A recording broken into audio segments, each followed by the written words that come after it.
नमस्कार, दिल्ली में मौजूद हूँ। दिल्ली में जो AQI है वो 700 के पार है। यहाँ पर खड़ा हूँ, सांस लेना मुश्किल हो रहा है, गले में खराश हो गई है। रामलीला मैदान है। एक बार तस्वीरें दिखा दी है। कांग्रेस के आह्वान पर देश भर के कांग्रेस के लोग, कांग्रेस के कार्यकर्ता आज वोट चोर गद्दी छोड़ के नारे के साथ रामलीला मैदान में पहुँचे हैं। मेरे साथ कुछ लोग हैं, उन लोगों से बात करने की कोशिश करेंगे कि कांग्रेस के पास इतनी एनर्जी कहां से आती है, क्योंकि बिहार में जिस तरह से राहुल गांधी ने यात्रा निकाल करके वोट चोरी को लेकर के जो सरकार पर आरोप लगा रहे थे राहुल गांधी, उसका क्या हश्र हुआ आप लोगों ने देखा। मेरे साथ एक शख्स मौजूद है। कहाँ से आए हैं आप? मैं कासगंज उत्तर प्रदेश। कासगंज उत्तर प्रदेश से। जी, क्या लग रहा है कि इस यात्रा से क्या मिलेगा आप लोग को, या इस रैली से वोट चोर गद्दी छोड़ के नारे से क्या देश के प्रधानमंत्री नरेंद्र मोदी अपनी गद्दी को छोड़ देंगे? मैं कुछ 4 लाइनों से शुरुआत करूंगा। बताइए कि तूने नफरत का जो बाजार सजाया हुआ है, तू ये कहता है कि मुसलमान पराया हुआ है। तूने नफरत का जो बाजार सजाया हुआ है, तू ये कहता है कि मुसलमान पराया हुआ है। आजा दिल चीर के दिखा दूं तुझे अपना वतन का नक्शा। मेरा भारत मेरी सांसों में समाया हुआ है। जो जिस तरह से नफरत पैदा करके देश के अंदर वंदे मातरम जैसी चीज ला करके, ये वही भारतीय जनता पार्टी की सरकार, ये वही RSS के लोग हैं जो राहुल गांधी जी के लिए शहजादा शब्द का इस्तेमाल करते हैं। उनको इतिहास पता नहीं। कांग्रेस कभी जो है कुर्सी और गद्दी के लिए नहीं लड़ी है। कांग्रेस अगर गद्दी के लिए लड़ती तो मुझे बताइए, सोनिया गांधी जी के पास बहुमत था, वो प्रधानमंत्री नहीं बनी। उन्होंने अल्पसंख्यकों की आवाज बुलंद करने के लिए आदरणीय मनमोहन सिंह को प्रधानमंत्री बनाया। उनको पता था कि वो बहुत पढ़े लिखे और आर्थिक क्षेत्र में देश को मजबूती देंगे, इसलिए उनको प्रधानमंत्री बनाने का काम किया। लेकिन इनका आज़ादी के बाद का इतिहास यह है कि महबूबा मुफ्ती के साथ भी गठबंधन करके सरकार बना लेते हैं, और आज़ादी से पहले का इतिहास मुस्लिम लीग के साथ भी ये समझौता करके सरकार चलाने का काम करते हैं। ये वो लोग हैं जो अंडमान निकोबार द्वीप समूह की जेल में माफीनामा लिखते हैं। क्या महात्मा गांधी जी के अंग्रेजों भारत छोड़ो आंदोलन को तोड़ने का काम करेंगे? जो महात्मा गांधी जी के आंदोलन को तोड़ने वाली सोच के लोग हैं, वो आज भारत को तोड़ करके कुर्सी हत्याए हुए हैं। वो नए नए प्रोपगंडे लाते हैं, विकास की बात नहीं करेंगे, शिक्षा की बात नहीं करेंगे। और आपने जो अभी एयर क्वालिटी इंडेक्स की बात की, तो दिल्ली प्रदेश, उस प्रदेश की मुख्यमंत्री एयर क्वालिटी इंडेक्स नापने के लिए थर्मामीटर की बात करती है। जब ऐसे अनपढ़ और जाहिल लोग जब देश की कुर्सियों पर बैठेंगे तो देश के शिक्षित युवाओं और रोजगार पाने वाले लोगों के लिए नीतियां क्या बनाएंगे, आप मुझे बताइए। लेकिन मीडिया ने दलाली करने का काम कर लिया है। मीडिया बिल्कुल सरकार से सवाल नहीं करता है। जब तक हमारे देश का नेशनल मीडिया सत्ता से सवाल पूछने की जगह विपक्ष से सवाल पूछता रहेगा, तब देश के हालात बद से बदतर होते रहेंगे। और घुसपैठिया ये SIR चलाते हैं, तो घुसपैठिया एक नाम बता दें बिहार चुनाव के बाद जिसमें इन्होंने जिस आदमी को डिपोर्ट करके बाहर भेजने का काम किया हो। ये सिर्फ सरकार चलाने के लिए लोगों में नफरत पैदा करते हैं, देश का भाईचारा खत्म करते हैं। देश के दलितों को इन्होंने इतनी बुरी स्थिति में पहुंचा दिया है। उत्तर प्रदेश के अंदर आप भी देख लीजिए, लगातार जब से उत्तर प्रदेश में भाजपा की सरकार बनी है, तब से उत्तर प्रदेश में दलितों और महिलाओं पर अपराध कितने बढ़ गए हैं, ये चीज़ नहीं दिखाई जा रही है। आपने माफ़ीनामे की बात की तो विपक्ष के लोग यही कहते हैं कि वीर सावरकर ने माफ़ीनामा लिखा था। अब वीर सावरकर के नाम पर मूर्तियां बन रही हैं। उनकी मूर्ति के सामने खड़े होकर के मोहन भागवत, तमाम जो बड़े बड़े नेता हैं भाजपा के RSS के, वो फोटो खिंचा रहे हैं। कहते हैं वो वीर थे, वीर सपूत हैं। वो वीर उनके कहने से नहीं होगा, पूरा भारत जानता है। वीर अब्दुल हमीद वीर थे, शहीद आजम भगत सिंह वीर थे, अशफाक उल्लाह खान वीर थे, पंडित राम प्रसाद बिस्मिल वीर थे, जिन्होंने फांसी के तख्ते को तो चूमा लेकिन अंग्रेजों से समझौता करने का काम नहीं किया।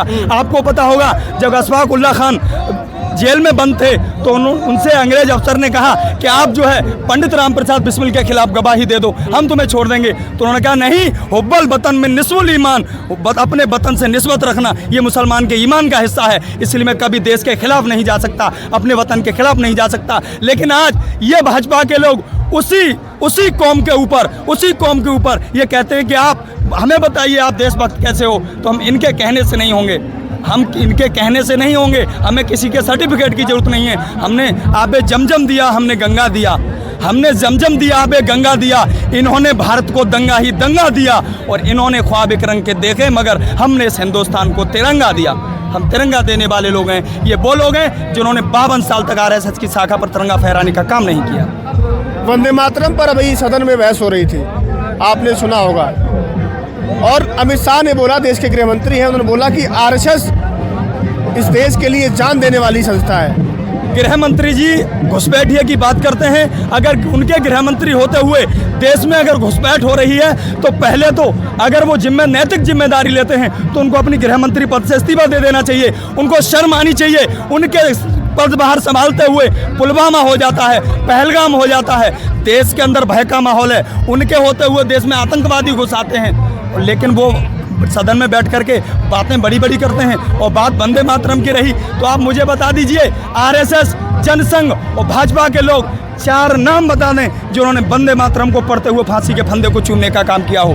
नहीं किया। ये सिर्फ इस तरह की बात नहीं लेकर के आए। वो ये कहेंगे, वो जब वोट मांगने जाएंगे हमारे देश के प्रधानमंत्री और गृह मंत्री, तो सिर्फ मंच पे खड़े होकर के कहेंगे कि देख लीजिए हमने मुसलमान को वंदे मातरम कहने पर मजबूर कर दिया। ये वोट के लिए वंदे मातरम का इस्तेमाल करते हैं। इनको देशभक्ति से कोई मतलब नहीं है। आखिरी सवाल होगा, आप कांग्रेस के कार्यकर्ता हैं?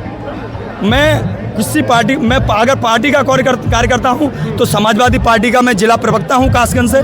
और लेकिन आज जो आंदोलन है, ये हमारा जो वोट चोरी हो रहा है, दलितों, पिछड़ों, अल्पसंख्यकों, देश के छात्रों, नौजवानों, उनके हकों का शोषण करने का काम किया जा रहा है। उस आंदोलन में अपनी सहभागिता। अच्छा, आप दिल से एक बात बताइएगा, आपको लगता है कि सच में इस रैली से, इस यात्रा से, इस वोट चोर गद्दी छोड़ के नारे से भाजपा जो सत्ता में बैठी है वो मुश्किल थोड़ी दूर, यहाँ पर पार्लियामेंट है, मुख्यमंत्री या प्रधानमंत्री का आवास है, वो लोग कुछ हिलेंगे, कुछ सुनवाई करेंगे, कुछ काम होगा, परिवर्तन होगा, बदलाव होगा?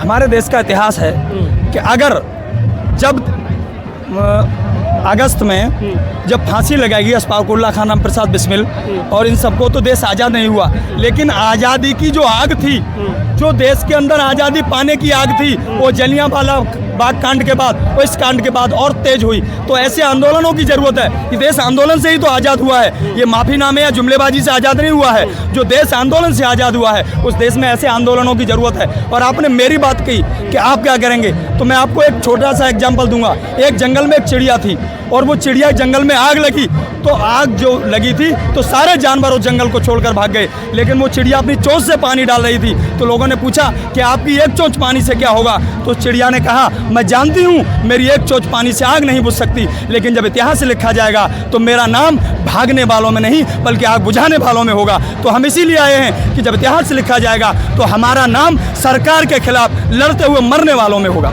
बहुत शुक्रिया आपका। कहा गया कि धीरे धीरे रे मना, धीरे सब कुछ होए, और माली सींचे 100 दिना ऋतुवाए फल होए।